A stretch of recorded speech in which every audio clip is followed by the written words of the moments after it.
નમસ્કાર મિત્રો, ફરી એકવાર સ્વાગત છે આપ સૌનું આપણી ચેનલ બી ક્રિએટિવ પર। આજના વિડીયોમાં આપણે જૂના તેલના ડબ્બા, પ્લાસ્ટિકની જૂની બોટલ, મકાઈ એ બધી વસ્તુઓનો એક એવો અનોખો ઉપયોગ જોવાના છીએ જે આપણને નહીં પણ ઘણા બધા જીવોને ઉપયોગી થઈ શકે છે। તો આ બધી વસ્તુઓનો એવો તો શું ઉપયોગ થઈ શકે કે એક નહીં પણ અનેક જીવને કામ આવી શકે। તો આજના વિડીયોમાં આપણે એ જ જોવાના છીએ। તો વિડીયોમાં એન્ડ સુધી બન્યા રહેજો। વિડીયો પસંદ આવે તો વિડીયોને લાઇક કરી ચેનલને સબસ્ક્રાઇબ પણ જરૂરથી કરજો। ચાલો શરૂ કરીએ વિડીયો।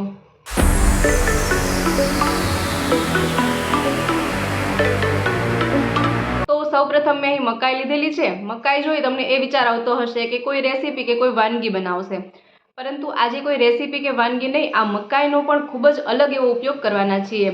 તો તેના માટે સૌપ્રથમ દરેક મકાઈના છોતરા કાઢી નાખીએ। હવે આ મકાઈના જે છોતરા છે તેને આપણે ગાયને ખવડાવી શકીએ, અને આ જે મકાઈ છે તેના 2 ભાગ કરી નાખવાના છે, 2 ટુકડા કરી લઈએ। દરેક મકાઈના 2 ટુકડા કરી નાખીએ।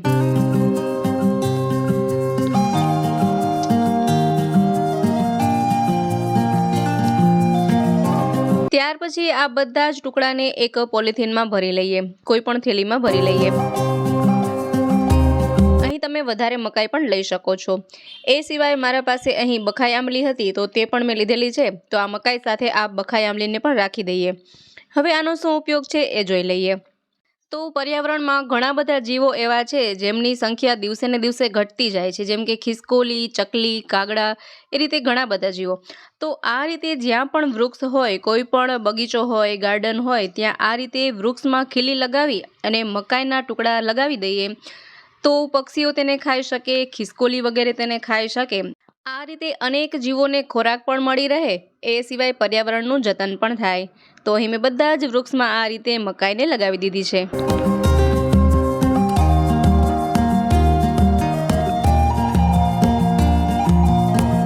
એ સિવાય આ જે બખાઈ આંબલી હોય તે બધા પક્ષીઓને ખૂબ જ પ્રિય હોય છે, તો આ રીતે બખાઈ આંબલી પણ આ રીતે આપણે રાખી દઈએ તો પક્ષીઓ ખાઈ શકે।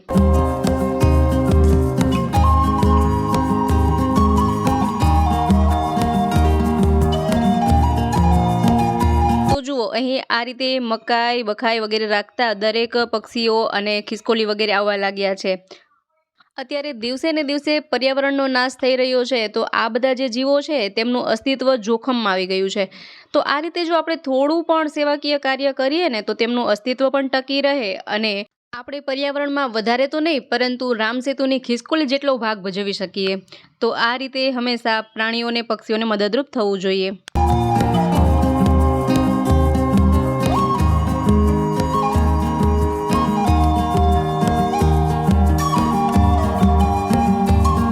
ત્યાર પછી જોઈ લઈએ પ્લાસ્ટિકની બોટલના ઉપયોગો। તો અહીં મેં આ રીતે પ્લાસ્ટિકની વેસ્ટ બોટલ લીધેલી છે, એ સિવાય 2 થી 3 ચમચી લીધેલી છે। તો અહીં આપણે 1 બોટલની જરૂર છે, બીજી 2 બોટલ છે તેને સાઈડમાં રાખી દઈએ, તેનો ઉપયોગ આગળ જોઈશું। ત્યાર પછી આ બોટલ પર જે રેપર આપેલું છે તે રેપરને કાઢી નાખીએ। હવે અહીં આપણે ચમચીનો માપ લેવાનો છે, તો આ રીતે ચમચી રાખી અને માર્કરથી બંને સાઈડ માર્ક લગાવી લઈએ। અહીં તમે જેટલી ચમચીનો ઉપયોગ કરવા માંગતા હોય એ પ્રમાણે આપણે નિશાન લગાવી દેવાના છે। તો અહીં મેં થોડા અંતરે 3 ચમચીના નિશાન લગાવી દીધા છે। હવે જ્યાં આપણે નિશાન લગાવ્યા છે ત્યાં ગરમ ચાકુ કરી અને તેટલા પ્રમાણમાં કટ લગાવી દઈએ, જેથી કે આપણે ચમચી તેમાં પરોવી શકાય।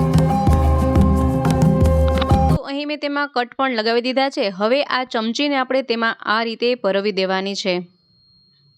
આનો શું ઉપયોગ છે આગળ હમણાં તમને સમજાઈ જશે। આ રીતે બધી જ ચમચીને વારાફરતી આ રીતે રાખી દઈએ। અહીં મોટી બોટલ હોય તો તમે વધારે ચમચીનો પણ ઉપયોગ કરી શકો છો। પર્યાવરણમાં દરેક જીવનું પોતાનું અસ્તિત્વ હોય છે, પરંતુ અત્યારના જમાનામાં જે વૃક્ષ કપાઈ રહ્યા છે તેને કારણે પશુ પંખીઓની સંખ્યા ઘટતી જાય છે, જે આગળ જતા પર્યાવરણ માટે ખૂબ જ નુકસાનદાયક ગણી શકાય। તો તેના માટે આપણે અહીં થોડું નાનું એવું જો કાર્ય કરી શકીએ તો પણ પર્યાવરણને મદદરૂપ થઈ શકીએ। તો આ રીતે ચમચીને તેમાં લગાવ્યા પછી અહીં મેં પ્લાસ્ટિકના કન્ટેનરનું એક ઢાંકણ લીધેલું છે, તે ઢાંકણમાં આ બોટલના માપનું આ રીતે આપણે માર્કરથી માર્ક લગાવી અને ચાકુથી કટ કરી લઈએ, અને તે બોટલને આ રીતે તેમાં પરોવી અને ઢાંકણ બંધ કરી દઈએ। જો આ રીતે તેને લગાવી દેવાનું છે। અને ત્યાર પછી બોટલને આ રીતે અવળી રાખી અને જે આ પ્લાસ્ટિકનો બીજો ભાગ છે તેને આ રીતે તેના પર લગાવવાનો છે. તો તેના માટે મેં અહીં ગ્લુગનનો ઉપયોગ કર્યો છે. ગ્લુગનથી તેને ચોંટાડી દઈએ. જો તમારા પાસે ગ્લુગન ન હોય તો દોરીથી બાંધી પણ શકાય છે. આ રીતે તેમાં લગાડી દઈએ. જો ત્યાર પછી આ રીતે બંને બાજુ માર્કરથી માર્ક કરી અને ત્યાં આપણે હોલ લગાવી દઈએ, જેથી કે ત્યાં આપણે દોરી ટીંગાડી શકાય. અને અહીં પણ આપણે દોરી ટીંગાડવા માટે અહીં પણ આપણે માર્કરથી માર્ક લગાવી અને હોલ લગાવી દઈશું. અને અહીં જે ચમચી લગાવી છે ત્યાં જે એક્સ્ટ્રા વધારે પાર્ટ આ રીતે ઓપન હોય તો ગ્લુગનથી તેને પેક પણ કરી શકાય છે. અહીં આપણે ચમચીના મોઢાવાળા પાર્ટમાં થોડી જગ્યા રહેવા દેવાની છે, ત્યાંથી તેને પેક નથી કરવાનું. ત્યાર પછી જ્યાંથી આપણે નિશાન કરી અને હોલ લગાવ્યા છે ત્યાંથી આ રીતે તેમાં દોરી પરવી લઈએ. દોરી પરવ્યા બાદ બોટલને આ રીતે સવડી કરી દઈએ અને તેમાં આપણે અનાજ ભરી લેવાનું છે. મેં અહીં બાજરાનો ઉપયોગ કર્યો છે. તમે તેમાં ચોખા પણ ભરી શકો અથવા ઘઉં ભરી શકાય અને બાજરો પણ ભરી શકાય. ત્યાર પછી ફરીથી આ ઢાંકણ આ રીતે રાખી અને બોટલનું ઢાંકણ બંધ કરી દઈએ અને બોટલને આ રીતે આપણે પાછી ઊંધી કરી લઈએ.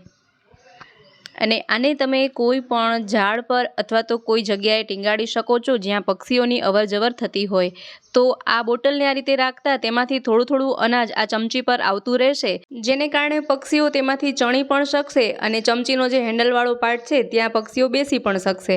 અને ઉપર જે આ પ્લાસ્ટિકનું કન્ટેનર રાખ્યું છે તેમાં આ રીતે પાણી ભરી શકાય છે, જેને કારણે તેને પાણી અને ચણ બંનેની વ્યવસ્થા સરસ થઈ જાય. આ રીતે ઝાડ પર લટકાવી દઈએ તો પક્ષીઓને અનાજ પાણીની સુવિધા પૂરી પાડી શકાય છે. ઘરની આજુબાજુ વૃક્ષ ન હોય તો કોઈ પણ ગાર્ડનમાં અથવા તો ઘર પર છત પર આ રીતે એમને એમ પણ રાખી શકાય છે. ત્યાં પણ પક્ષીઓ આવશે અને ચણશે. ત્યાર પછી ફરીથી પ્લાસ્ટિકની બોટલનો બીજો ઉપયોગ જોઈ લઈએ.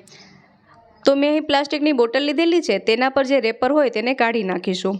હવે માર્કરથી આ રીતે તેમાં માર્ક કરી લેવાનું છે. આટલા પ્રમાણમાં તેમાંથી આપણે કટ કરવાનું છે. તો તેના માટે પહેલાં તો માર્કરથી આ રીતે લંબગોળ માર્ક લગાવી દઈએ અને કોઈ પણ ધાતુ કે ગરમ ચાકુ કરી અને તેટલા પ્રમાણમાં તેને કટ કરી લઈએ. આ કટ કરેલો પાર્ટ પણ આપણે ફેંકીશું નહીં, તેનો પણ ઉપયોગ જોઈશું. તો આ રીતે તેના 2 પાર્ટ કરી લઈએ. તો પહેલાં તો આ પાર્ટનો ઉપયોગ જોઈ લઈએ. તો આ રીતે બંને બાજુ તેમાં હોલ લગાવી અને દોરી બાંધી દઈએ. દોરી બાંધ્યા પછી આમાં આપણે પાણી ભરી અને ઝાડ પર અથવા તો છત પર અથવા તો કોઈ પણ જગ્યાએ તેને ટીંગાડી શકાય છે. તો પક્ષીઓને સરળતાથી પાણી મળી શકશે.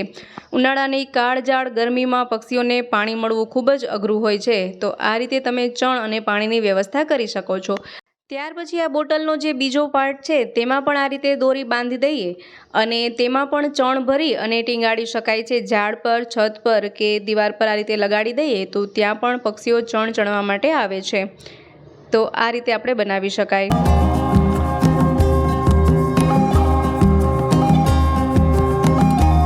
ત્યાર પછી બોટલનો ત્રીજો ઉપયોગ જોઈએ. તો તેના માટે આ રીતની કોઈ વેસ્ટ જો પ્લેટ પડી હોય તો તે પણ લઈ શકાય અને તેમાં આ રીતે હોલ લગાવી દેવાના છે.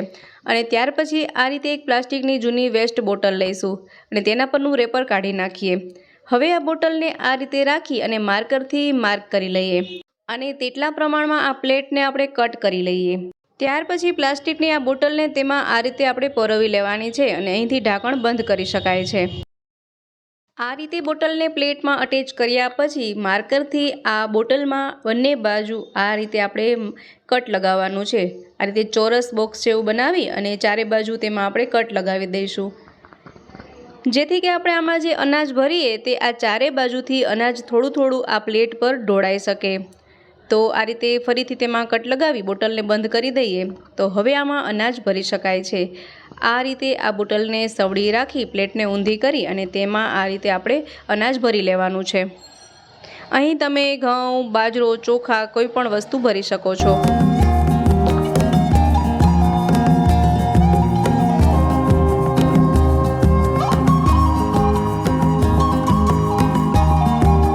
આ રીતે બોટલ રાખતા તેમાંથી થોડું થોડું અનાજ જે છે પ્લેટ પર આવતું રહેશે અને પક્ષીઓ સહેલાઈથી તે ચણ ચણી શકે છે. હવે આ પ્લેટમાં જ્યાં આપણે હોલ લગાવ્યા છે ત્યાં બધે જ દોરી બાંધી અને આ કન્ટેનરને આપણે ટીંગાડી દઈએ. તો આ પણ પક્ષીઓને અનાજ પૂરું પાડવા માટેની સારી એવી વ્યવસ્થા છે. આ રીતના દરેક કન્ટેનર જે છે તે બજારમાં રેડીમેડ મળતા પણ હોય છે, પરંતુ તમે ઘરમાં જ પડેલી વસ્તુઓમાંથી પણ આ રીતે આ દરેક વસ્તુઓને ઘરે જ બનાવી શકો છો, 1 પણ રૂપિયાનો ખર્ચ કર્યા વગર. અને આ રીતે કોઈ પણ જગ્યાએ તેને ટીંગાડી દઈએ જ્યાં પક્ષીઓની અવરજવર રહેતી હોય ત્યાં આ રીતે અનાજ પાણીની વ્યવસ્થા પૂરી પાડી શકાય છે.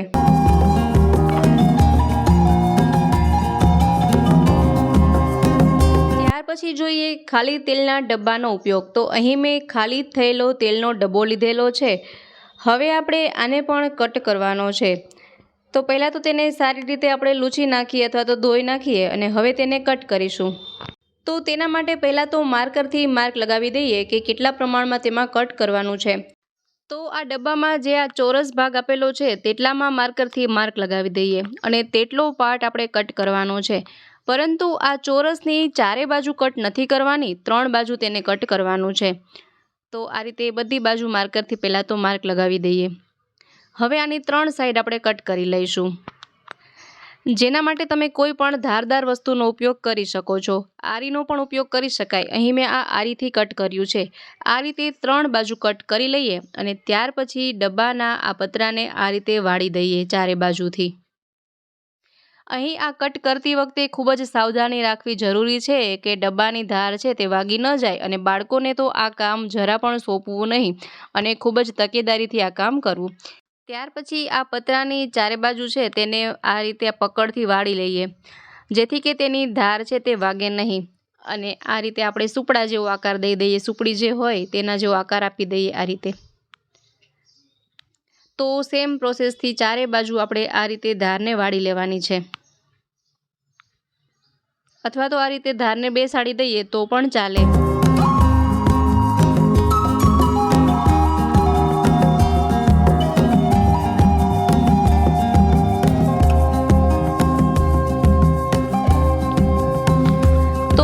આ રીતે ચારે બાજુ પતરામાં ધારને વાળી દીધી છે જેથી કે તે વાગે નહીં.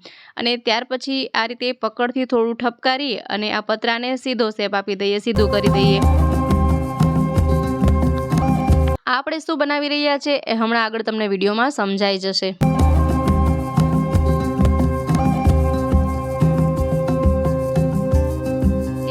ડબ્બામાં અહીંથી પણ આપણે પકડથી તેને વાળી લઈએ અથવા તો આ રીતે તેને ધાર બુઠ્ઠી કરી દઈએ જેથી કે અહીંથી પણ આ પતરું વાગે નહીં. પકડથી આ રીતે વાળી પણ શકાય અથવા તો ધારને બુઠ્ઠી પણ કરી દઈએ તો પણ ચાલે. તો આ રીતે ડબ્બો કટ કર્યા પછી જ્યાં પણ ધારવાળો પાર્ટ હોય બધે જ આ રીતે તેને વાળી દેવાનો છે જેથી કે જરા પણ વાગે નહીં, પક્ષીઓને પણ ઈજા થાય નહીં. આ ડબ્બામાં હવે દોરી બાંધી અને તમે ઝાડ પર તેને ટીંગાડી શકો છો. આ ડબ્બાનો જે વચ્ચેનો પાર્ટ છે તેમાં પાણી ભરી શકાય છે. અહીં તો મેં હજી ઝાડ પર ટીંગાડ્યું નથી એટલે તેમાં ઓછું પાણી ભર્યું છે. ઝાડ પર ટીંગાડ્યા પછી તેમાં વધારે પાણી ભરી દેવાનું અને આ જે ચારે બાજુ છે ત્યાં આપણે અનાજ વેરી શકાય છે, ઘઉં, ચોખા, બાજરી વગેરે. તો પક્ષીઓ આ અનાજ ચણી પણ શકશે અને આમાંથી પાણી પી પણ શકશે. તો આ રીતે ખાલી તેલના ડબ્બામાંથી પક્ષીઓ માટે ઉનાળામાં અનાજ પાણીની વ્યવસ્થા પૂરી પાડી શકાય છે. ડબ્બો આપણે ભંગારમાં દેવા જઈએ તો 20-25 રૂપિયા મળે, પરંતુ 20-25 રૂપિયામાં પણ તમે કેટલું સારું એવું કાર્ય કરી શકો છો, પુણ્યનું કામ કરી શકો છો. ઘણા બધા જીવોને અનાજ પાણી મળી શકે છે. તો આ જ કાર્ય કરવું જોઈએ. તો મિત્રો, આ વિડીયોનો ઉદ્દેશ્ય કોઈ દેખાડો કરવાનો નહીં, પરંતુ જો આ વિડીયો જોઈ થોડા ઘણા લોકોને પણ પ્રેરણા મળે તો તેઓ પણ આવા સેવાકીય કાર્યો કરે તો ઘણા બધા મૂંગા જીવો, પશુ પંખીઓને ખોરાક પૂરો પડી શકે છે. એ ઉપરાંત પર્યાવરણનું પણ જતન થઈ શકે છે. તો આજના વિડીયોમાં આટલું જ. આ વિડીયો તમને કેવો લાગ્યો મને કમેન્ટ બોક્સમાં જરૂરથી જણાવજો. સાથે જ વિડીયો પસંદ આવ્યો હોય તો વિડીયોને લાઇક કરજો, શેર કરજો. અમારી ચેનલ પર નવા હોય, પહેલી વાર ચેનલ પર વિઝિટ કરી રહ્યા હોય તો ચેનલને સબસ્ક્રાઇબ જરૂરથી કરજો. ફરી મળીશું નવા વિડીયોમાં નવા જ આઈડિયાઝ સાથે. ત્યાર સુધી જોતા રહેજો આપણી ચેનલ બી ક્રિએટિવ.